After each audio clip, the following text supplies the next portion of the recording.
Well, like most children, it appears that there were times when Jesus too did not listen to his parents. After a visit to the holy city, he has gone missing. His curiosity and wonder have gotten the better of him. And as one commentator noted, in a very real sense, it seems that preteen Jesus is giving children of all ages the permission to wonder, to wander, to ask, to be excited, and to pursue God in their own creative ways. An interesting statement. I'm just not sure about that wander part. His parents found him in the temple, sitting among the teachers, listening to them and asking questions, and all were amazed at his understanding and his answers. It appears that these teachers were actually learning something from Jesus. And as I'm sure that we can all recognise, there are many times when our children have so much to teach us. Let me give you a beautiful illustration. With a colleague, Dr. Alistair McAlpine runs a medical centre in South Africa that specialises in caring for children at the end of their lives. These two doctors provide their patients with all-round care, including medical, psychological, and spiritual support, as well as play and musical therapy. And one day, Dr. McAlpine asked the terminally ill children he was caring for what they most loved in life. He did not expect that their answers were to gain worldwide attention.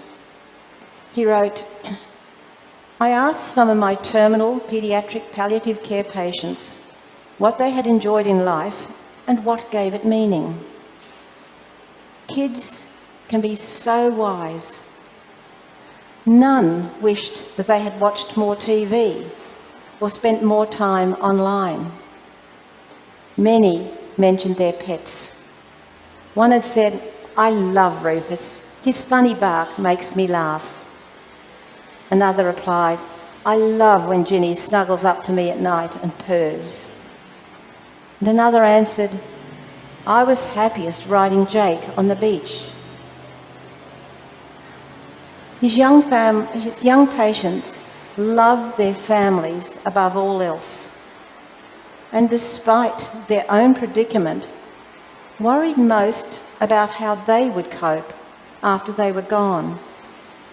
'Hope Mum will be okay. She seems sad. Dad mustn't worry. He'll see me again soon,' one said.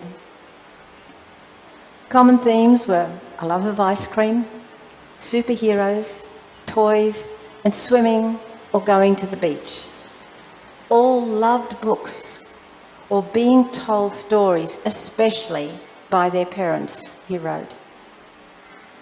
Many wished they had spent less time worrying about what others thought of them and valued people who just treated them normally.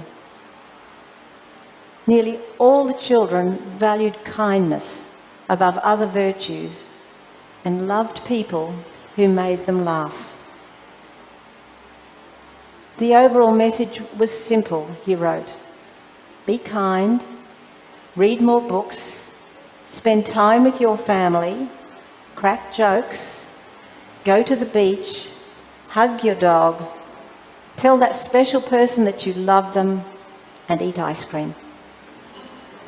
I hope you will all manage to do a lot of those things over these Christmas holidays. Dr. McAlpine was so moved by the children's thoughts and uplifting messages that he decided that they deserved a wider audience. And he published their heartfelt wishes and their reflections on their short lives online. The response was overwhelming. Dr. McAlpine said he really hoped that his posts would inspire people and encourage conversations that could otherwise be more difficult to have. The idea had come to him as an antidote to what he thought was otherwise depressing news at the time.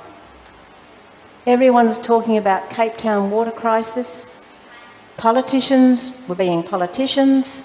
Trump was being Trump and seemed so anxious and angry. It made me think of these amazing children I deal with who were facing real problems.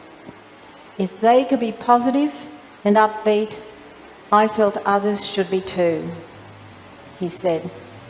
Often kids, even in their very short lives, can teach us so much. So, be kind, crack jokes, tell that special person you love them, and eat ice cream. Now, except for the ice cream bit, which, by the way, I think is a great addition, these kids could almost be quoting from our Colossians passage, just putting it in their own way, in their own words. Put on then compassion, kindness, lowliness, meekness, and patience. And above all these, put on love, which binds everything together in perfect harmony. You know, it is easy to think at times that happiness comes from buying more stuff, keeping up with the Joneses, and so on. But nothing we can buy will actually make us feel complete, or more human, or more adequate, or more accepted, or loved. It just won't.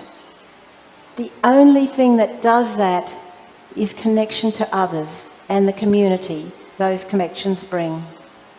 And this is what those kids in South Africa discovered. The marvellous thing is, when we stop worrying about gratifying our wants and instead look to the needs around us, and others begin to do the same, we find more than we'd ever imagined. More life, more joy, more happiness, more acceptance. Because we find a whole community looking out for us instead of only ourselves, just as we are looking out for the community around us. We had a pre-Christmas gathering on our street a few weeks ago. And you know, it makes so much difference to look at a house and picture the people instead of seeing just a number. And it is wonderful to know that we're all there for each other. And isn't that what the gospel is all about? That the more we give, the more we receive. The more we seek to be a friend, the more friends we discover. And the more we love, the more we are loved. Which leads me to my second story of how a teacher demonstrated this to her class in a beautiful way. One day, she brought balloons to school and asked the children to blow them all up, and then each write their names on the balloon, on their balloon. They then tossed all the balloons into the hall while the teacher mixed them from one end to the other. She then gave them 5 minutes to find the balloon with their name on it. The children ran around looking frantically, but as the time ran out, nobody had found their own balloon. The teacher then told them to take the balloon closest to them and give it to the person whose name was on it. In less than 2 minutes, everyone had their own balloon. She said to them, "Balloons are like happiness. No one will find it looking for theirs only. Instead, if everyone cares about each other's happiness, they will find theirs as quickly as possible." A beautiful message, and I think such a wonderful way of demonstrating it. A sense of community is so important today, especially today. With all that is going on in our world, we need each other now more than ever. Instead of splitting ourselves into various factions, we need to come together, to be there for the other, to listen, to learn from each other, to share some jokes, to hug our pets, and of course, eat some ice cream. I'll leave the last words to Piglet and Pooh Bear. I've just changed one number.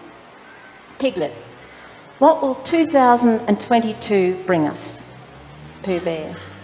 365 opportunities to touch a heart, to wipe a tear, to say I love you, to pray for someone, to make a difference. As Piglet responded, may 2022 be our year of opportunity. Amen.